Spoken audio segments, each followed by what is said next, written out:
lobos são animais mamíferos carnívoros da família Canidae. Canidae é uma família de mamíferos da ordem carnívora que engloba cães, lobos, chacais, coiotes e raposas. É composto por 36 espécies distribuídas por todos os continentes, com exceção da Antártica. Os canídeos têm uma cauda longa e dentes molares adaptados para esmagar ossos. O que os diferencia é o porte bruto acompanhado das características selvagens dos lobos que os tornam um excelente predador. As 6 espécies de lobos mais conhecidos no mundo. Existem cerca de 41 espécies de lobo. Elas se diferem em tamanho, cor e tipo de pelagem, bem como o habitat em que se encontram. Dessas, somente o lobo cinzento, o lobo vermelho Canis rufus e o lobo etíope Canis simensis são espécies classificadas como lobos. Os demais são considerados na classificação biológica.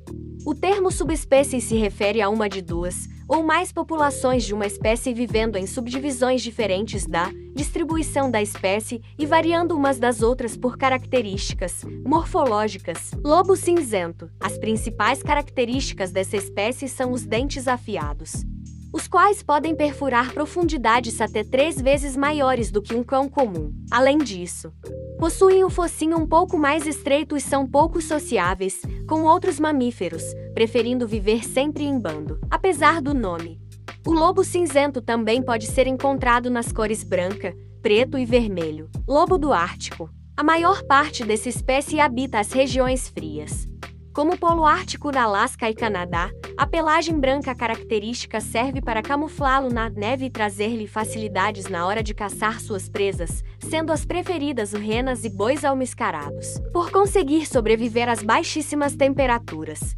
Esse tipo de lobo possui uma camada a mais de gordura no corpo. Além disso, suas orelhas também são adaptadas ao frio, sendo menores e mais peludas para suportar o vento ártico. Lobo árabe. Como já diz o nome, habitam sobretudo a Península Arábica e algumas localidades da Europa Oriental.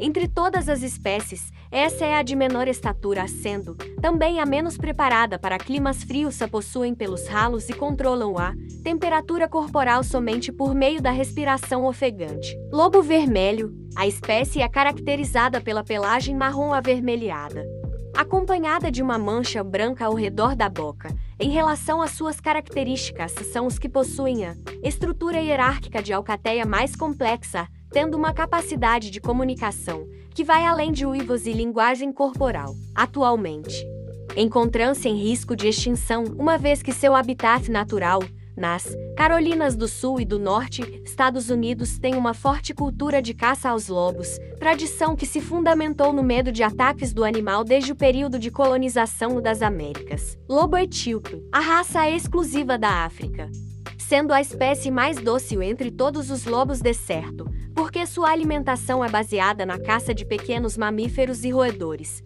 como ratos e lebres. Lobo guará. O lobo-guará é um mamífero característico do Cerrado brasileiro, considerado a maior espécie de canídeo das Américas. Assim como os etíopes, são dóceis e se relacionam facilmente com os humanos. Seu habitat natural é a Mata Atlântica e o Cerrado, presente nos estados de Minas Gerais, Rio de Janeiro e Paraná, mas, devido ao desmatamento, entrou em extinção e pode ser visto somente em zoológicos e centros de controle de animais. Característica dos lobos. O porte físico dos lobos é feito para caça, caninos preparados para quebrar ossos de cordeiros, visão noturna e olfato 100 vezes melhor do que o humano, sem contar que pesam de 30 a 80 quilos. Conseguem correr a 70 km por hora durante a caça e possuem alta capacidade de comunicação e sobrevivência baseada no convívio social. Grande parte das espécies de lobos vivem em grupos alcateias,